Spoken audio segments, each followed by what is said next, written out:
xaaladda magaalada baran ayaan rabaa inaan xogihii ugu dambeeyay aan idinka dabageeyo iyo sida ay wax u dhaceen khasaaraha dhimashada iyo dhaawaca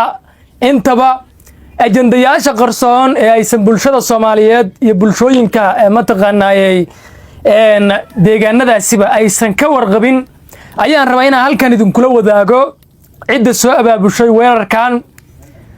xargahan cidda isku xirxirtay dhammaan macluumaadadaasi oo dhan ayaan rabaa inaan markaasi si guud u dul istaago waxaan ka codsanaynaa fariintan sii share gareysaan muuqaalkana aad like gareysaan aad baad u mahadsantiin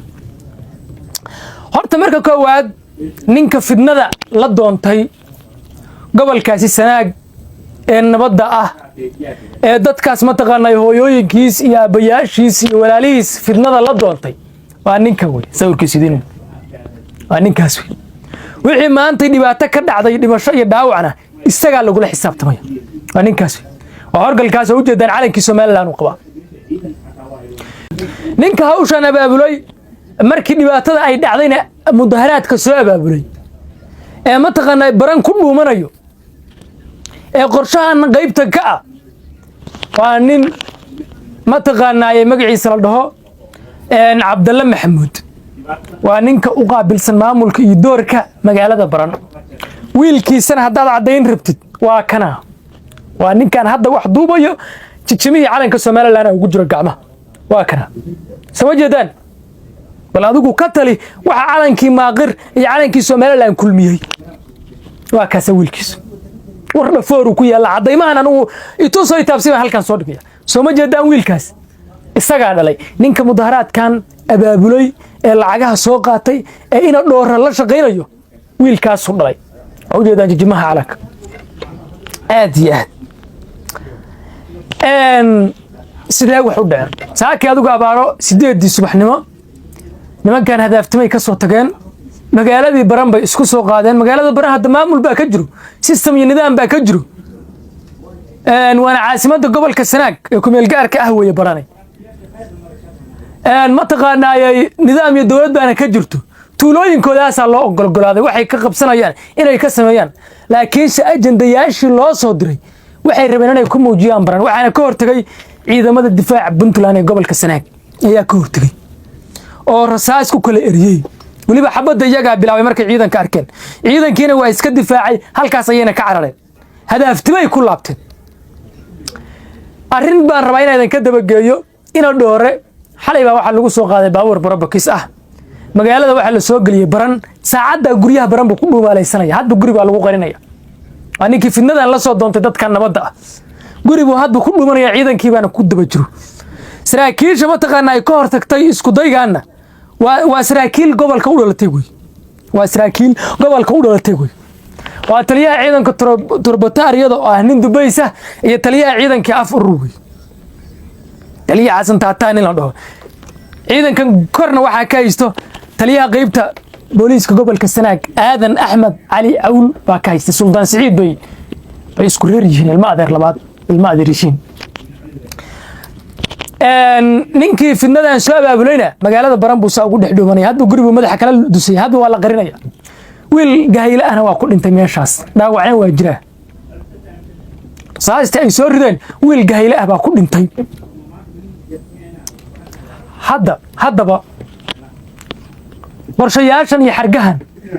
maxay tahay danta laga leeyahay maxaa xilligan gobolka nabadda ah ee Sanaag fidnada loola soo doontay waa laba qodob qodobka koowaad doorka Xasan Sheekh baa qayb horta ugu weyn ku leh Xasan Sheekh Maxamuud ninka la yiraahdo baa doorkan qayb ugu weyn ka ciyaarayo marka koowaad ninkaas horta ma doonayo inuu maamul SSC qaatum ah dhismo sidoo kalena wuxuu rabay in bulshooyinka gobolka Sanaag iyo maamulka Puntland oo iska horkeeno arrinta kale uu diidan yahay waa jirtaa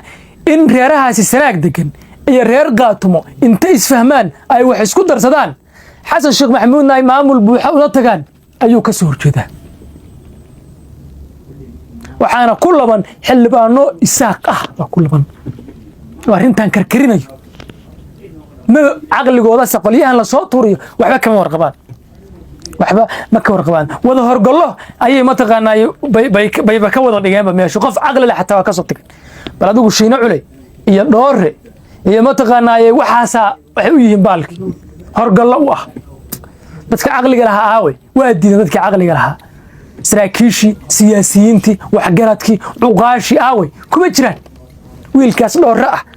oo inta carooday ma taqaanay jeebka kala soo baxay calankan baa qayb ka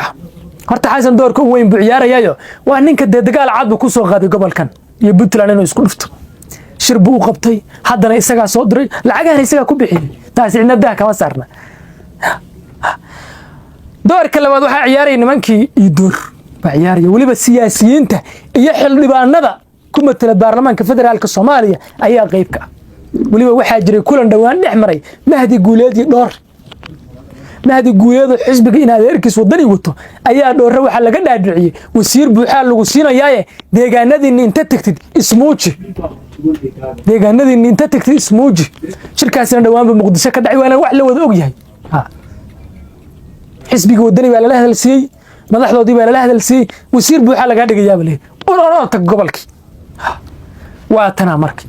hadda xogtaas dadka deegaanka waa helan saraakiishiga ma taqaanay talisadii ciidamadu ee gobolka Sanaag waa heleen waxa loo ogolaaday inuu tuulooyinkiisa iska marmaro magaalooyinka laakiin sumcadda Puntland ee gobolka Sanaag baran ceel buux kulli waa loo diiday buraan baa kamid magaalooyinka loo diray iyo dhahar kulli waa loo diiday tuulooyinkiisa iska soo marmaray markuu baran soo aadayna waa kaasa fidnada abuuray markii xogta la helay xisbigaas la shaqeynay labadaas door baa la ciyaaraya qolyahan iyo doorku siyaasad kale isticmaalayaan waa jirtaa maadaama xilligan ciidamada SSC qaatumay xilligan joogan tuulada Masagan waxa ay rabaan in culaysku ka digo oo qolyo horgalaa inta sameeyeen ayay ku jiheediyeen dhulkii nabadda ah warday gobolka Sanaag de baran iyo buuceel buuciyo kulli deelan warsan galiya haysta anshuurta ma taqaanay xildhibaanada warsan galiya siyaasiyiinta warsan galiya baa kala soo baxa iyo wasiirada ku matala Puntland laakiin sicir gaabadan hal xildhibaanana ma haysatid hal wasiirna ma haysatid magaalada adigu gobolka aad majority ka ahayd ee Sanaagna waa kan lagu canshuuriyo lagu jeedlayo maayir kamatid gudoomiye gobolka kamatid magaalada caasimadda ahayd ee la rabay in adigu gacanta ku haystid maadaama gobolka Sanaag adigu aad degtid uma jeedaan aqligaas waa la soo turay aadiyad waan bogaadinayaa ciidamada gobolka Sanaag ee arintaasi ka hortagay fidnadaasi ka hortagay tuugtaasna kala ciirshay wiilashii dhintay cidii qasaaruhu gaatayna ninkaas inuusan magaalada ka bixin barti fidna wuxuu abuuraba Soomaantay dad kuma layn magaaladii dhulkii nabadda ah inta tagayso dad kuma layn hal la qabto maxkamadna waa in la soo taago dadkii meeshaas ku leedayna isaga mas'uuliyadooda qaaday mas'uuliyadooda isaga qaadayo maxaa baran ka jiray maxaa dhaar ka jiray ma ciidan warsan galiyayn baa joogta waa maya muxuu fidnada ula doontay hadduu anigu waxaan la yaabay ma akhirtaan meeraysanaysa dhulka nabadda ah ee Sanaag ma akhirtaan ka soo cararaysa dhulka lagu canshuuray jeedalka la dhacay baa fahmi way anigu muceeri gaabaad hadduu fidna rabo iyo dagaal uma socdo waa nin la soo diray way waa inuusan magaalada ka bixin ciidamada waxaan amrayaa inay qabtaan ninkaas gacan ku dhiglaha ee dadka maanta ilaayay waa in la qabto xaqiiqaduna waa intaas weeye fidna aan iyaga ahayna meeshaas kama dhicin dhibaysan iyo goysanna kama dhicin meeshaas arrin kale jirto oo ku soo kufinayo horta cidda meel walba ma taqaanaayay lacagta ka raadinayso ee ilaahay intaas ka waalay waa harti wey anu harti waxaan u soo jeedinaya waliba harti isma saarnee nimanka hadda ayaanta la xamanayo nimankaas warsan gali jufuday doonaan ha noqdaan lugaha meel isugu dubdaan leeyahay lugaha meel isugu dubd wariyaa ma aragta nin habar jecla ama nin habar yoolisa oo inta burco tagay calankii Soomaaliland ka taagay calankii Khaatumo ka taagay ma aragtay ama calanka ma akhrigeynaya ama calanka Puntland geenaya ma aragteen nin ma taqaanay habar yoolisa oo calanka ma akhir ka taagay ceel gaabo ama deegaano kala geenaya ceel afweyn baashi geenaya ma aragtay maya cidda la yaaban yahay ee meel walba dhuuniga la ordaysa waa idinka أنا أقول إنك رنت كمان نحس رنت هذي لبط هنا هذي هالته هنا لبا كمان دكانك هذا الدوالن ميرول بإنت هسكبا بعضي هرجل كأ النجاسة هو يدينك قد يدينا كوات كذا من إيمان كذا كقادرين هذا اللي كيسي قد يدينا كوات كيست ماشان أركت يا إسحاق عند قبيل اسمها يعني وكاس نينك إسحاق قرمو قوني جوزك سكتنا شلي نينك إسحاق مركا النبات كيرشيد وين أتقوني جوزك وتأقبشيد أدوقنا مربتيد قرمات هذا كتناسل ما لا كتناسل يتابع meelaha hoose iyo maaqir iyo qaatumo iyo waxaas wax ka weyn baa jira iyo Puntland iyo wax ka weyn ayaa jira qadiyad baa jirta guud oo aan ragga isku hayno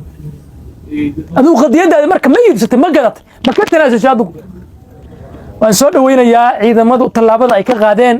tuugtaasna waa in la xashariyo waa in la qabto in maxkamad la soo taago aan indharo xildhibaan Puntland ka soo noqday horeyna nimanka iyo door hadda uu ku laabtay hadda uu ku laabtay marka waxaan leeyahay intaasan ku soo kufinaya shaqadaasna isaga kiciyay meel nabad oo aysan dhib ka jirin buu dhib la doontay insaas loo ogaado cidda fidmadaas gobolka baran magaalada baran abaabuleysayna waa ninkaas xunkaada gudoomiyaha igu soo magacaabeen isaguna inuu joogaa la ii sheegay wiilkiisana waa jooga meesha kulli waa in la qabto aadiya cadaymihiiba waad bahaysataa maxaa kaloo ku filaysan isla saaka cadaymihi aragteen billahi tawfiiq intaasan ku soo kufinaya saaxiibay